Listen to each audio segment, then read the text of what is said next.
Well, hello everybody and welcome to our Christmas special 2018. I'm your host Nathan Jude. I'm delighted and honoured and privileged to be joined by Sports Journalist of the Year and Wolves correspondent. It's Mr. Timothy Spiers. Tim, how are you?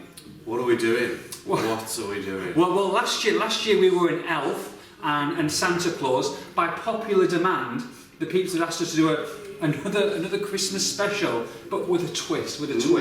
So we've come into the kitchen, Tim, today to bake some Wolves gingerbread cookies. Great idea. What could go wrong? What could go wrong? But before we start, obviously, Merry Christmas to you. And to you, sir. I've got your little present. Have you? Yes, of course. I mean, well, I know. Well, I can't wait to see what you. I'll give you mine first, and then you can give me yours. Okay, here we go.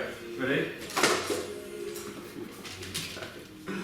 Here we go, children. Oh wow! Ladies and gentlemen, this is for you. This is for you. Come closer. Come closer. Wow. I want to see your expression when you open it. Thank you very much. Oh no, you're very welcome. It's not some abuse, is it? There's no abuse. There's no mugs there. We have got about 88 left to sell. If you would like to buy an abuse-lovely mug. Only £5. Only £5. Please come. What on earth have you got me? I don't know. What would it be? What can you? Oh, that's lovely. Oh, yeah. That really is lovely. Can we do a close? Right on my bedside. That is. Can you see that? I'm sure the missus would be delighted about that. Isn't that lovely? Well, I thought for the most important person in your life, I thought it's good. You don't see me enough at work that you could bring me home. Yeah, and it's quite embarrassing because I've got you exactly the same present. Oh. So there's no point me even giving it to you. Yeah, you have got me a present, haven't you? Put that. Yeah, let's put that there. I think that's something that we can that the peeps can enjoy throughout this cooking extravaganza, Tim. So what we're going to make, like I say, is Wolves gingerbread cookies. Yes. And I practiced them last night and burn them to a cinder. Good. So we can only get better. So we're going to start off. Let's start with a little bit of cooking, and we'll talk a little bit of Wolves. Oh, we're going to talk about Wolves as well, are we? Well, we might as well do a little bit about Wolves. I mean, it's Christmas Day. The pigs have had the chicken, they've had the turkey, they've had whatever bird. Have you had a bird before? So this isn't your pitch to be the new host of Ready Steady Cook, because that's what it feels like to me. Hey, listen, this career's short. I need to expand my horizons. Right, okay. So what would you think then? What would you think? Bird-wise? Yeah, bird-wise. What would you have? I want to do this on the podcast. What would you have on Christmas Day? What's your bird of choice? It's turkey all the way, my friend. Is it? Yes, it has to be. I did have a goose one year. Didn't go down well. No? No. Bit of duck. People have duck this year. But what I think you need to wash it down with is a little bit of red wine, whatever piece of meat you have. I agree. I thought you normally have what you shot in the field 2 days earlier. No? A little bit of pheasant, a little bit of grouse, darling. Right, yes, quite. But I think good idea, yes. Yes, so can you go and bring the alcohol on, please? Okay. I feel like you need to do this with a little bit of red wine, peeps. A little bit of Malbec. Oh, yeah. Bring it in. What? Hope you're having a great afternoon. You enjoyed the Queen's speech and now you're settling down to me and Tim baking beautiful gingerbread. Merry Christmas. Merry Christmas, everyone. Cheers. Cheers, Tim. Cheers. Right, now it's time to get some ingredients together. Tim, you're going to be my helper today. You're going to be the one who was using his hands magically to create some beautiful gingerbread. Are you ready? What? So what exactly are we making? So we're making Wolves gingerbread cookies. Yeah. From scratch. Thanks to the BBC website / Julie, our next door neighbour. Thank you very much, Julie. Thank you very much. Julie. Wow. Are you ready? Okay. I need you to get. Here's the. You can see we haven't really done this before. This is what's it called? A weight scale thing. Weight scale. Yeah. So put this on it, which apparently is called a bowl. Mixing bowl. And we need to put 350 grams of that into said bowl. Here we go. No, whoa. Oh yes, okay. 2 seconds. It's pretty good. Fine, relax. Whoa. What are you doing? Okay, it's a bit much. We'll put it back in. Yeah.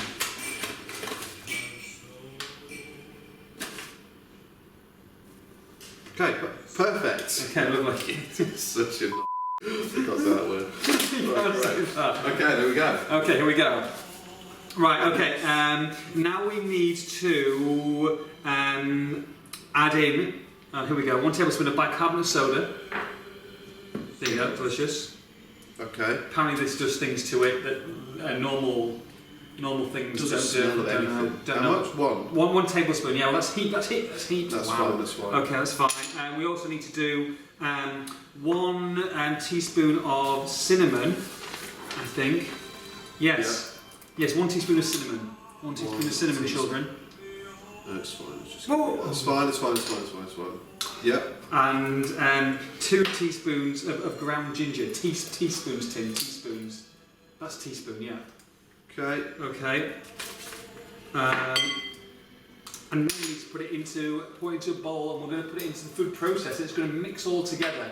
But before we do that, let's talk a little bit about Wolverhampton Wanderers. Yeah, you can do that as well with your hands, but we will put it into some. Put your hands in my gingerbread man. Okay, that's all right. So it's 2018, Wolverhampton Wanderers. I mean, it's been a fantastic year, Tim. Who would you say is your man of the year? Who's your Superman? Who's your man that you want to rescue you in times of strife? The Wolves Sports Personality of the Year. Correct, 2018. How's this song? It's a tough one.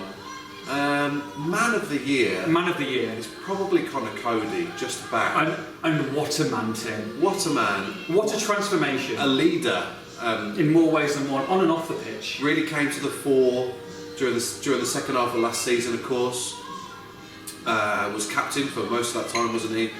Shared the club captaincy role with Danny Bart. And now, with Bart out alone at your beloved Middlesbrough. Yes. Come on, Bart! He's become the key man in terms of captaincy and leadership, playing every single game. He's improved as the season has gone on. I think this season. Yeah. There have been some legitimate calls for him to be called to the England squad, and it kind of just completes his unbelievable transformation in the last in the last 18 months. It's been quite a journey. Do you think that he will get that England call-up sooner rather than later, or do you think he will ever get that England call-up? It's Christmas, Tim. It's Christmas. You can kind of say, if he hasn't got one by now, then when is he going to get? Age of Connor Cody at this present moment in time. He's about 25, 26. There's plenty of time. There's plenty of time. Plenty of time. You sound like Frank Spencer. There's plenty of time. There is South African Frank Spencer. Oh dear me. Okay. I feel like that's enough mixed in, by the way. I feel like he'll get a call up. Yeah. You do? Yeah. Okay.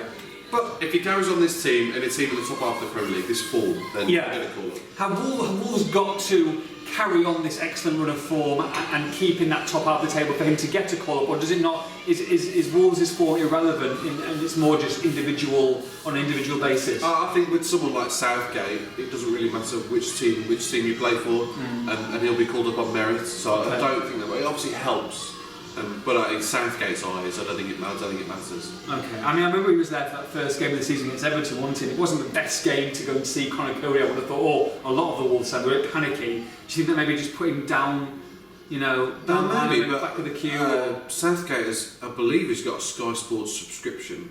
And BT. No. Well, he's quite well paid. Wow. So I think he's watched some of the games on TV, which isn't the same as live. No, I don't think that's hindered his chances. Okay, good stuff. Well, I would say that my man of the season, Tim, if you're going to ask me, and if roles were reversed, but obviously you can talk about him because you are the person that everybody wants to hear from, is Matt Doherty. Matt Doherty, being superb, gets a lot of stick, does our Matt. There's a lot of stick, I think unnecessarily at times. I think when things go wrong, it's always easy to blame someone who's not foreign, who's not come from Portugal. But I think it's been. I mean, he's not from Brexit land, is he? That's true. He's an overseas foreigner. But I see what you mean. Yeah, he is, but he's one of our own. He's an indispensable member of the squad and the team, I would have thought. Well, what do you think, Matt Doherty? Well, in fact, he made the top 3 shortlist for Player of the Year last year, didn't he? Actually, which was a bit of a surprise, perhaps. Beaten by Ryan Sessegnon, Player of the Year. Straight to the back of the throat. What do you mean? You talking about Connor Cody? Yeah. Huh? Beaten by Sessegnon? No, Sessegnon. Yeah, Sessegnon with Wolves Player of the Year came first and second. Oh, very good. Come on, man. Very good. Sorry, I've had 2 glasses already. It's it's been an amazing year for him as well, and he's really improved his form, I think, in the Premier League. Yeah. Become an established Premier League player, contributing goals and assists, and really kind of owning that right flank, week after week, maturing as a player, improving as a player. This is what Nuno wants. He demands these constant improvements, month on month, week on week, and he's doing that. Came back from a really difficult game away at Leicester, second game of the season. People already questioning him. Missed a sitter. Scored an own goal, Decent finish. And then went off injured. And to come back from that though, he came back quickly from that. Man City next week, he was very good, and then at West Ham away, he was superb. I spoke to him after that game, and he said, sort of suggested he was doubting himself a bit after the Leicester game. Can he do it at this level? He's responded with an emphatic yes. And has carried that form on week after week. And he's a fantasy football must-have. Oh, I haven't had him all year either. Have you not? No. Just keeps getting points week after week. Does. Especially, with a clean sheet recently against Bournemouth as well. Goals and assists regularly. And he's indispensable, that's for sure. And most importantly of all, he's kept fit. And I mean, if he'd been injured at any length of time, I think Wolves, nothing to be where they are now. No. It's so important that he's kept. What are you doing? Just mixing it's fine. Does it feel good? It does feel good. It does feel good. It was very nice and soft. But and also his first competitive island cap as well to mount. Finally, Mount. Well said, to Mount. Don't know what that means, but well said. And the promise of more now. Give me some more. The promise of more now under Mick McCarthy, who is obviously a player that likes Doherty a lot. Yes. Since he signed him for Wolves. Get that Christie out, get Doherty in. Back in 2010, he signed him for Wolves. Unsurprisingly, Matt has spoken in glowing terms about him. He has. Public after his, bit of a spat with Martin O'Neill publicly, which got a bit ugly, and I completely see where Matt's coming from. Yeah, absolutely. I'm quite happy that he spoke out. Someone who's on the fringes of the side and not getting a go, probably keep quiet because he doesn't want to upset the apple cart. But he spoke his mind. I think that relationship quickly went sour, but hopefully now a fresh start. As in Martin O'Neill's with the FAI. How many has he had? But fresh start from that. Like I said, indispensable to Wolves. Well done, Matthew. Well done. So now I kind of feel a little bit dirty, but we're adding 125 grams of butter into this recipe. Oh, this feels like back into my days when I used to just eat it whole. Delicious. So we're going to do that, and then we're going to mix it together, and we're going to have a breadcrumb-like consistency, as you'll see here. Okay, next, Timothy, we are adding 4 tablespoons of golden, I don't know why I'm doing that, I couldn't focus in and out, golden syrup. So Tim, yes. Squeeze me please. Okay. Squeeze. Keep going, squeeze harder, man. Okay, that's 1. Jeez! Wow, stop it, don't, stop it. Wow, this is unbelievable. Keep going.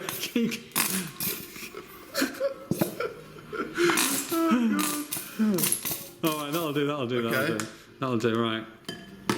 Don't mess my kitchen up, man. Right, and then crack an egg. Okay. Quickly. Look at him in his element. Crack an egg, please. One cracked egg. Very good. Now beat it. Okay, here we go. Oh dear. How's that looking? Looking absolutely superb. You could literally be the next Gordon Ramsay. You look like an absolute twonk, but it's superb. Okay, we're looking good. So Tim, while you're beating the egg and the treacle together, what would you say, looking back on 2018, was one of your highlights in terms of matches? Over the year, Nathan. Yes. I think you'll regret. You won't like me saying this. The first of the year was got to be that Middlesbrough away game. Yeah. In late March, it was. What a day. Well, couldn't even find the press box. Couldn't find the press box. We were expecting a good game and a really good occasion, but it more than lived up to it. I mean, Borough were going for playoffs at the time.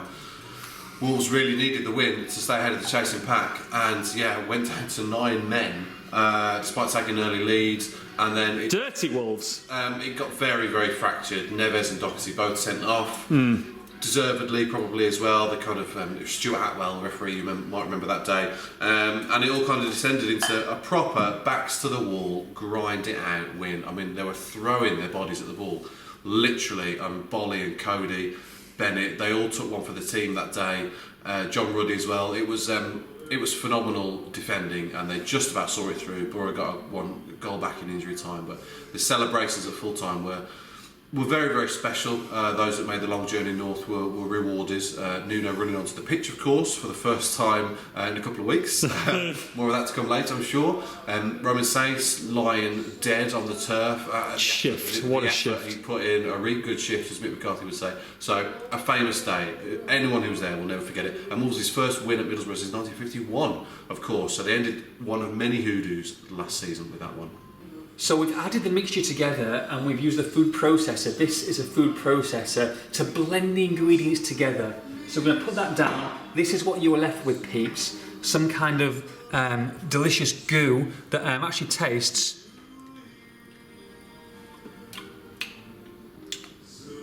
okay. Not great. So what we're going to do is we're going to put this into a ball when it clumps together.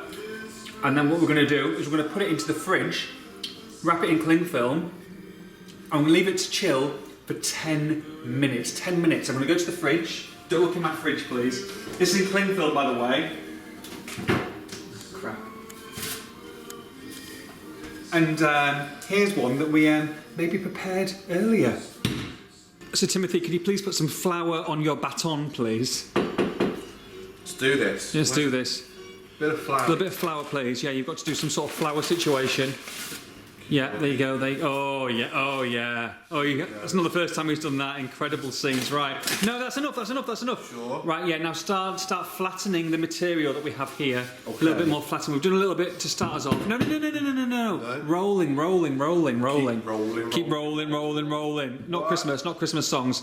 Slowly and lightly. You're telling me this like you know what you're doing. I'm just saying that's what I've been told. Right. Well, careful. Yeah, okay. And then just slowly. So Tim, second game of the year. If you were looking at another game, what would it be? Wow, it's incredible. Literally 3/4 bottle in already. Peeps. Oh my goodness, can't take him anywhere. Beautiful. What would you say was the second special game of 2018? It would have to be shortly after that Middlesbrough game was the little old Friday night trip to Cardiff. Oh, don't stop doing things with that. It's fine. It's done. Oh right, okay, sorry. Yeah.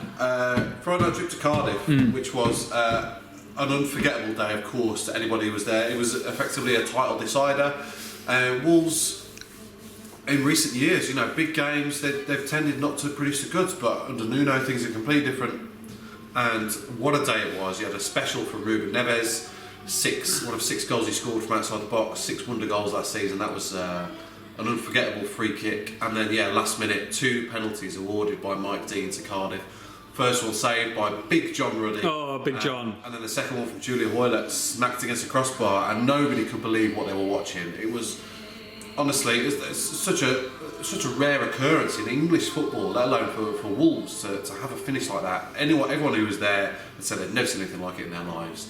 And it was there's obviously the scenes at full time, Warnock, Nuno, all that sideshow, but take away from all that, just a phenomenal win that basically won Wolves the title. What a night. So this is my little Wolves template, my little Wolves cookie cutter. Here we go, we're going to try it. And get some little shapes going out. Apparently you've got to start on the outside and work your way in. So we're just gonna go like that. We're gonna, oh yeah, there we go. Oh baby, look at that bad boy. Happy days. So we're gonna push that through, push it out, very gently, very delicately, not taking out any of its legs. Oh, look at that. Ow!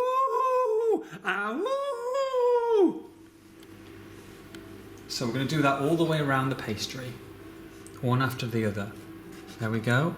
There's one more. Tim, would you like to have a go? No. Excellent news. The third game of a memorable 2018. What would that be, young sir? For me, I would move now into the Premier League season. There have been a few kind of memorable wins already. But the Chelsea one, given the circumstances, 5 defeats in 6 it was, and people were starting to really question the team, yes, but also Nuno, and is this the right guy to take Wolves forward? It was 5 defeats in 6. They were headed towards a bit of a relegation scrap at that time. Nuno was second favourite to be the next manager to be fired. Yeah, totally. So it kind of came from nowhere, really. They changed the formation. It was such a miserable defeat. We've just spoken about Friday night at Cardiff.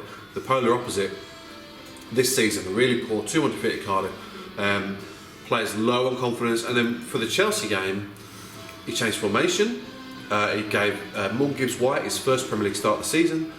He started utilising Ryan Bennett's long throws. Wow. Came from nowhere. Seems. Leander Dendoncker was brought on for the first time. So it was Nuno, who I'd been critical of, and fans as well, for being too stubborn, playing the same formation, same tactics, pretty much the same players every week. Completely changed approach in a number of ways, and it paid off handsomely. It was a fantastic night. They went 1-0 down. Then Ryan Bennett produces one of the moments of the season so far with that goal-saving tackle. It came from nowhere to tackle Will.i.am.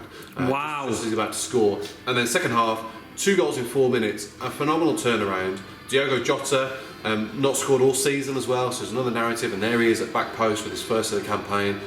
A memorable victory. So peeps, this is what you should have, which looks pretty good. I forgot to say you need to add brown sugar to the mix as well, because it tasted absolutely manky. So we've started again, and we've made some beautiful shapes with no help whatsoever, and we've spelled out, Tim, what have we spelled out?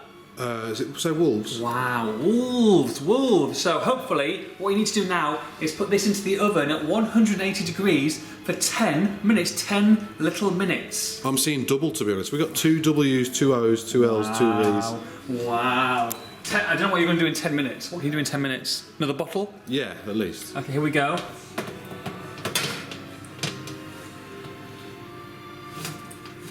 Put it in. 10 minutes. 10 minutes at 180. 10 minutes at 180. So we've got 10 minutes to kill, or 8 minutes. I've got the alarm on, Tim, for the gingerbread to be beautiful and crisp and delicious. So fingers crossed. I think it's going to be a disaster, but you never know. So I thought we'd talk about the January transfer window. We're just around the corner. Wolves' presence may be in a couple of weeks or so. You never know. I think maybe 3 to 4 weeks ago, people were saying there needed to be a lot of changes, maybe quite a few buys. Now, maybe not so much. What would you say if we need to strengthen? What departments would you like to see improving? Yeah, I mean, results make everything look better, don't they? And a few more defeats in early January, and people will be calling for reinforcements then. But yeah. I think what they're looking at is, you've got to look at where they're short in the squad, and they haven't got a big squad. No. They haven't had many injuries again this season, and if they had, then we'd be seeing a lot of under 23 guys on the bench. There's not many seniors who aren't in the squad at all, and they're all out on loan. So you've got to look at where they're short, and for me, up front is definitely an area. Leo Bonatini, not been used of late. He's been on the bench, on and off the bench. We last saw him against Spurs at home when he actually did pretty well. Yeah. He contributed to them winning 2 penalties, but we've not seen him since then, which says to me that Nuno doesn't trust him anymore, and they need an alternative option. We saw when Jimenez was rested away at Newcastle recently, and it was Traore who played up front. Can Traore be that man? I'm not sure that experiment works, to be honest. So I think they need an out-and-out striker. They did it last January. They brought in a Phobie, and he scored 6 goals and made a big contribution. If they could repeat that trick, then that would be fantastic. Would you take Benica Phobie? No. I mean, I know he's not available, but would you take a Benica Phobie type? I think someone who's a bit more clinical in the box. Jimenez has been fantastic, but when it's 20 minutes to go and you're chasing the game, I think you need a natural striker who can finish off chances. You've got some flour on your nose there, which is not a great position for it to be honest. It's definitely flour, can I just say. What a morning it's been. What a Christmas morning, isn't it?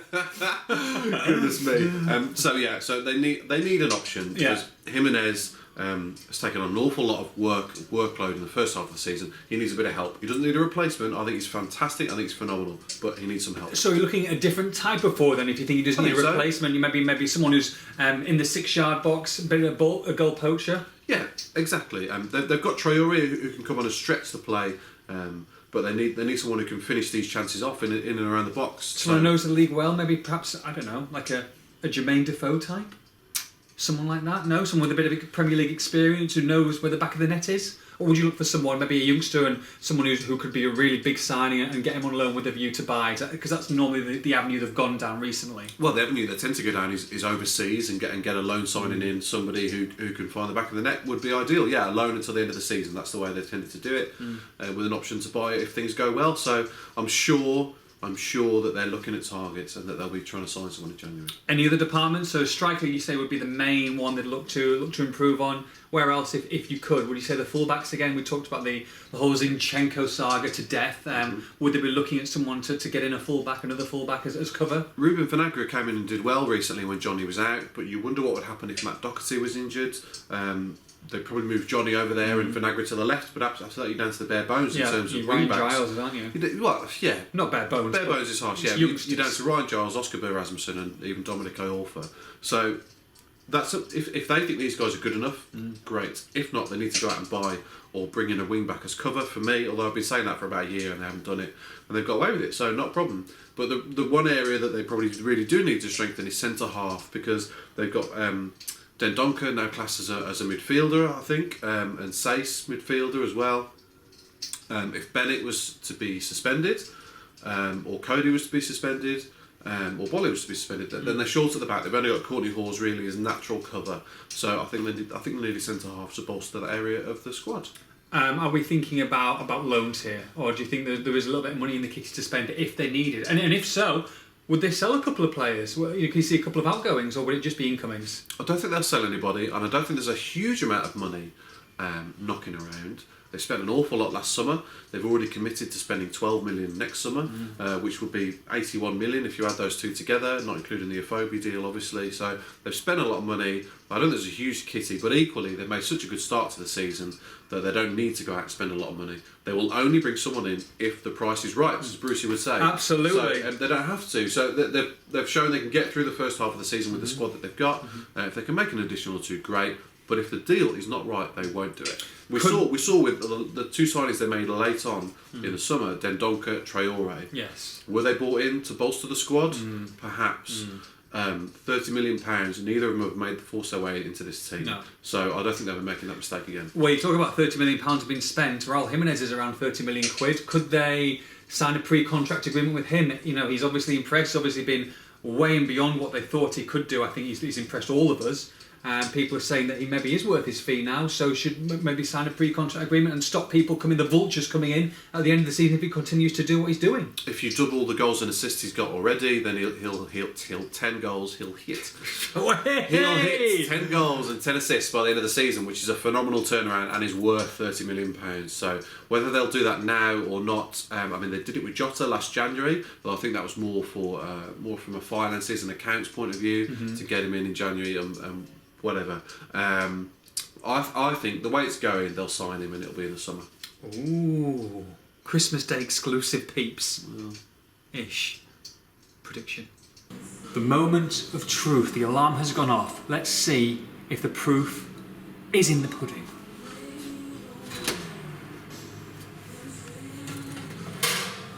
That's not bad actually, to be fair. Looks like a little bit burnt on the top, but I think you can make out that's Wolves. It's expanded a bit like my waistline between 23 and 24. Okay, let's go around here. Let's take a few of these bad boys off. I'll put them down. Ow! Ow! You sound like Michael Jackson. Ow! Not Tito Jackson. So we've come outside while the gingerbread's cooling down, Tim, because you need to leave the gingerbread to cool for about 10 minutes, apparently. Okay. Says the BBC recipe, and your cheeks are getting a little bit rosy with that red wine. Are we expecting anyone to follow this recipe? I don't think we are. We'll put it on the website, shall we? Express and Star, /Wolves. Okay, so we're talking about the big game tomorrow. Can't wait. Really excited to get up at the crack of dawn to head to London. Was it what time is it? 12:15? 12:30? Get there for 4. Yeah, exactly. No, 12:30. 12 kickoff. We're delighted that's been moved because of television. But a great chance to get 3 points. That's it. That is it. A double header in London. We go to Wembley on Saturday. Wembley. We're the famous Wolverhampton, now we're going to Wembley. Wembley. Can't wait for that one. But before that, the little matter of a trip to Craven Cottage. Yes. Not a happy hunting ground for Wolves last season, of course. It was not. A big game, which they lost 2-0. Convincingly, really. Yeah, probably their poorest performance of the season. Fulham, a very different proposition now. In the relegation zone, Strugglesville. 40 odd goals they've conceded already. Yeah. Which is crazy. Astonishing. We're not even hit the halfway point of the season, so vulnerable defensively. Yeah. But Wolves' weakness has been scoring goals. They've got a few recently, but by and large that's been their issue this season. So an interesting clash of styles, clash of managers. Nuno will be disappointed. His good friend Jukanovic isn't there anymore. Sure. But Ranieri, you would expect to see improvements from Fulham. I think he'll be very keen to get to the January transfer window to do that because they've been struggling in recent weeks. So Wolves can go there optimistic of getting a victory if they play to their potential. Yeah, and Fulham like to play football as well, so Wolves will have chances, won't they? Especially on the counter-attack. I think it's a game that might suit Wolves on the day, actually. Potentially, yeah, absolutely. Well, they've been very good on the counter-attack recently. We saw at Newcastle and against Bournemouth, even at home. They're playing counter-attacking football. It suits them very well to soak up pressure away from home and hit teams on the break with the pace that they've got. So I can see that working. You're absolutely right. They'll be backed by a few thousand hearty supporters. An early start, Boxing Day morning, not ideal. But yeah, the players are training Christmas morning, and then due to they're delighted about that. And due to as we're working on Christmas morning, so no rest for the wicked. Yeah, absolutely. So, this isn't pre-recorded at all. No, it's not. So they'll be heading down this afternoon. Like it. To London and then staying overnight, I believe. So yeah, no Christmas for them either. But this is what they get paid for. Absolutely. Yes, it's not the best time of year, but when they're 35, they can enjoy every single Christmas thereafter with their families. So it's a sacrifice they have to make, but everybody knows about it in advance, and they've just got to get on with it. But like I said, can't be caught cold tomorrow. If they play to their potential, they can win. Danger man, I guess, for Fulham. Mitrovic is the one man who can really turn a game. Hasn't been in the best of form lately, but at the same time, you give him a sniff of goal and you could be in trouble. Well, big game for Conor Cody if he plays. If he's not suspended. Yeah. Or rested. Yes, we'll see. Because he was turned and done twice by Mitrovic in the reverse fixture. I think Mitrovic got one goal and then a shot led to the other goal. Yeah. But both times Cody was slightly found wanting, certainly. So big game. Mitrovic has done well against Wolves in the past, including in that game. He's our obvious danger man. Sessegnon did well against them last season. Bit of a niggle though, so he'll be doubtful, I would have thought, for the game. But yeah. Schürrle as well. Did very well against them. Yeah, they've got people who score goals. He'll play. Oh wow. It's terrible. How many have you had? 5. But I mean, look, it is a game that Wolves can win and carry on this fantastic start to the season. Yeah, definitely. The very clear aim for this rest of the season now is to finish in the top half and push for Europe. They can do it. They can push for Europe. I'm convinced of it. They had this run of 5 defeats in 6. That's not the Wolves that we know. I don't think that was them. I think we've seen their true colours in recent games with the victories that they've had, and having seen the rest of the league. I don't think there's anything to fear. No. There's not to fear even from the likes of Man United. No. No. And if United kind of continue with their inconsistent form, then 6th place is up for grabs. Hello. All right. What's that? European tour. Well, they're in the mix. 7th is a decent bet to get you into Europe. They're in the mix for it. Honestly, they're up there with Leicester, Bournemouth, Everton, and Man United. That's the class of teams they're in now. Anything above that is way out of reach for anybody, including Man United, of course. But for Wolves, they're in this clutch team. I think they can forget about relegation if they continue the form that they've been showing. We've seen Jota contribute recently. We want more from the forwards, we want more goals, and if they can do that, we know how good the defence is. They can definitely push for Europe. Should we go and eat some gingerbread? The push for Europe. Come on. Can we eat some gingerbread? That's Yeah, the most important thing. Okay, sorry, yeah. Let's go.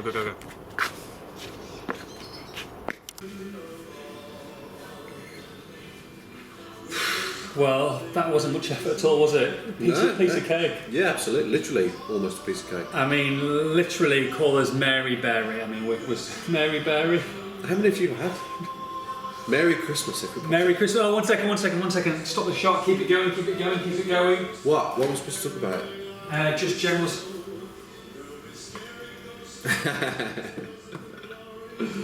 Very nice. Right, so is it time to taste? It's time to taste the Okay, goodness, the they juicy look- goodness. They look pretty good. I mean, quite look, impressed. it's I would say it's black, gold and black, but it's like orange and or yellowy and black. But Yeah, that's but- kind of the kit as it is this year anyway. Wolves keep changing the colours. It's fine. Right, what are you going to go for then? What are you going to go for? I could throw. Ow! Ow! Wolf thing. Cheers, Kev. Happy Christmas, pal. Happy Christmas. Let's have a look. Oh my god. A bit hard.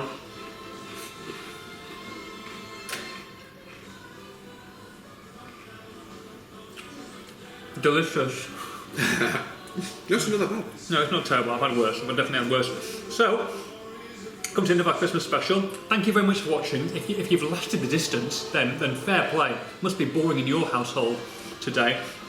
We shall see you all at Craven Cottage tomorrow, 12:30 kickoff. Fingers crossed, 3 points. Thank you for joining, and we'll see you soon. Bye bye. Merry Christmas. Merry Christmas.